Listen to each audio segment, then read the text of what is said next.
Hey foodies, welcome to liveloveloverecipes.com. இன்றைக்கி நம்ம சேனலில் நம்ம பார்க்க போகிற ரெசிபி என்னென்னு பார்த்தீங்கன்னா ஒரு சூப்பரான எல்லாருக்குமே ஃபேவரட்டான டெசர்ட் ரெசிபி தான். Yes, it is mango ice cream. Mango எல்லாருக்குமே ரொம்ப ரொம்ப பிடிச்சமான ஒரு ஃப்ரூட். சீசனல் டைமில் இது அவ்வளோ சூப்பராக கிடைக்கும். ஸோ அந்த மாதிரி சீசனல் டைமில் மேங்கோவை கண்டிப்பாக மிஸ் பண்ணிடாதீங்க. இந்த மாதிரி ஐஸ்கிரீம் செஞ்சு ப்ரிசர்வ் பண்ணி வச்சுக்கிட்டீங்க அப்படின்னா 10 days to 20 days வரைக்கும் நீங்கள் ஃப்ரிட்ஜில் வச்சு இதை சூப்பராக யூஸ் பண்ணிக்கலாம். வாங்க இந்த மேங்கோ ஐஸ்கிரீம் எப்படி செய்கிறதுன்றதை பார்க்கலாம்.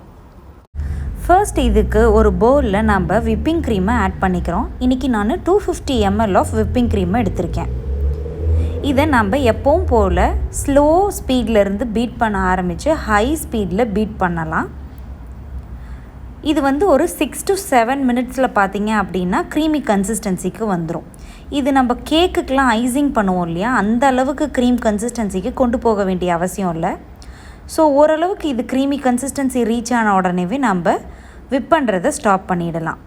எப்போவுமே நான் சொல்கிற மாதிரி விப்பிங் க்ரீமை நீங்கள் செய்யறதுக்கு முன்னாடியே விப்பிங் க்ரீம், இது செய்யக்கூடிய பவுல், விஸ்க், இது எல்லாத்தையுமே ஒரு 10 to 15 minutes ஃப்ரீசரில் வச்சு எடுத்துகிட்டு அதுக்கப்புறம் செஞ்சிங்க அப்படின்னா நம்மளோட விப்பிங் க்ரீம் சூப்பராக சீக்கிரமாகவே க்ரீமி கன்சிஸ்டன்சிக்கு வரத்துக்கு ரொம்பவே ஹெல்ப்ஃபுல்லாக இருக்கும்.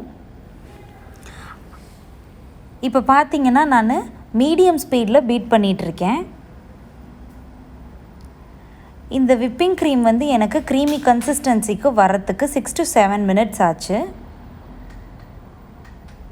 இப்போ பார்த்திங்கன்னா ஓரளவுக்கு க்ரீமி டெக்ஸ்சர் நம்மளுக்கு தெரியும்.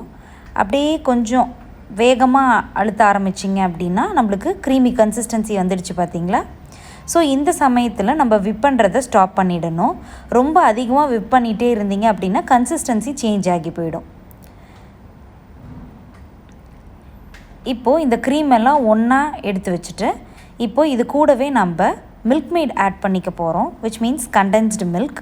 இது 125 ml நான் ஆட் பண்ணிக்கிறேன். ஸோ 250 ml ஆஃப் விப்பிங் க்ரீமுக்கு 125 ml ஆஃப் கண்டென்ஸ்டு மில்க் நம்மளுக்கு கரெக்டாக இருக்கும். இப்போது இந்த மாதிரி கண்டென்ஸ்டு மில்கை ஆட் பண்ணதுக்கு அப்புறமா விஸ்கோ பிளெண்டரும் நம்ம யூஸ் பண்ணக்கூடாது. அப்படி யூஸ் பண்ணோம் அப்படின்னா நம்மளோட கன்சிஸ்டன்சி சேஞ்ச் ஆகிடும். அதனால் ஒரு சிலிக்கான் ஸ்பேட்டுலாவோ இல்லை ஒரு சின்ன ஸ்பூனையும் வச்சு எல்லாத்தையும் நல்லா கலந்து விட்டுக்கணும். இப்போது இது எல்லாமே நல்லா மிக்ஸ் பண்ணி விட்டுருங்க.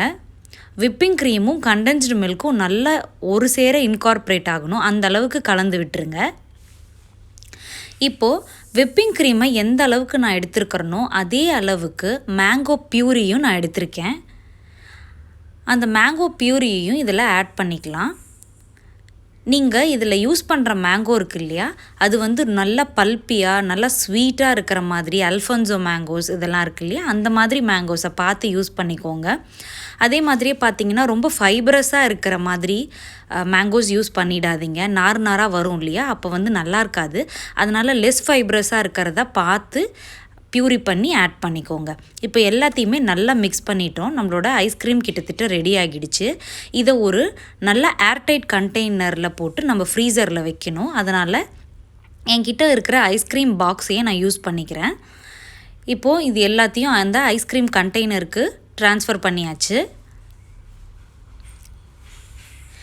இப்போது இதை ஒரு கிளிங் ரேப் போட்டு மூடிடலாம். ஸோ தட் உள்ளார ஏர் போகிறதுக்கு சான்சஸ் இருக்காது. டைட்டாக கிளிங் ரேப் போட்டு மூடினதுக்கப்புறமா ஏர் உள்ளார போகாது. ஸோ தட் நம்மளோட ஐஸ்கிரீம் ரொம்ப பாதுகாப்பாக இருக்கும். இப்போது இதை அதோட கவரை வச்சே க்ளோஸ் பண்ணிட்டேன். நம்மளோட ஐஸ்கிரீம் கிட்டத்தட்ட ரெடி ஆகிடுச்சு. இதை 6 to 8 hours ஃப்ரீசரில் வச்சு எடுத்தாச்சு. இப்போது இதோட கன்சிஸ்டன்சியை பார்க்கலாம். கிளிங் ரேப்பையும் ஓப்பன் பண்ணலாம். கலர் பார்த்திங்களா எந்த அளவுக்கு சூப்பராக இருக்குன்னு. அது மட்டும் இல்லாமல் ஐஸ்கிரீம் சூப்பராக செட் ஆகிடுச்சு. செம சூப்பராக இருக்குது கலரு. டேஸ்ட் அதை விட சூப்பராக இருந்தது. இப்போது இந்த மாதிரி ஒரு ஐஸ்கிரீம் ஸ்கூப்பையோ இல்லை ஒரு ஸ்பூனையோ வச்சு நல்லா இந்த மாதிரி எடுத்துட்டு அதுக்கப்புறமா ஒரு சர்விங் பவுலில் வச்சு சர்வ் பண்ணிங்க அப்படின்னா சூப்பரான மேங்கோ ஐஸ்கிரீம் நம்ம வீட்லேயே ரெடி ஆகிடுச்சு. இது அவ்வளோ க்ரீமியாக அவ்வளோ டேஸ்டியாக இருந்தது.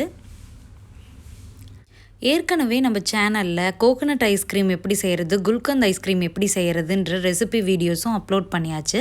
டிஸ்கிரிப்ஷன் பாக்ஸில் அதோட லிங்க் கொடுக்குறேன், போய் செக் பண்ணலன்னா செக் பண்ணி பாருங்கள். இந்த மேங்கோ ஐஸ்கிரீம் ரெசிபியை நீங்களும் ட்ரை பண்ணி பார்த்துட்டு எப்படி வந்திருக்குன்றத காமெண்ட்ஸில் சொல்லுங்கள்.